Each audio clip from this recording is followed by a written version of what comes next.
Hello, kumusta po kayo? Sana po ay nasa mabuti kayong kalagayan.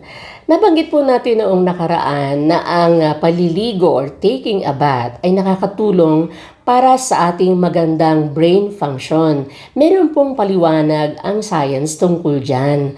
Ang sabi nila, submergence in water can reduce pain and inflammation and also calm the nervous system, reducing the levels of stress and anxiety in the body and improving your mood.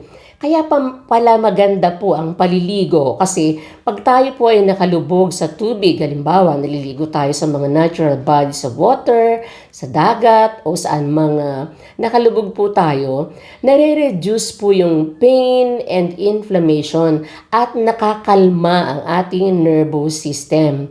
Ang hydrotherapy po, nakakatulong po yan to relieve stress and anxiety in the body. Nag-i-improve din yan ng mood.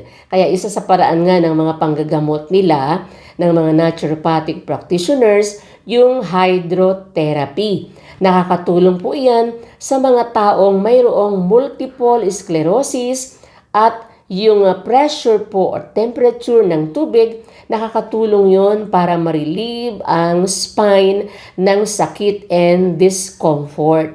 By providing postural stability, water can alleviate symptoms associated with such condition as Parkinson's disease, providing the patient with some relief and better quality of life. Maganda po pala ang hydrotherapy. Makakatulong po yan kahit doon sa mga mayroong Parkinson's disease at doon sa mga nagsasuffer ng stress and anxiety. Sana po may natutuhan kayo. Don't forget to comment, follow, and share. Maraming salamat po.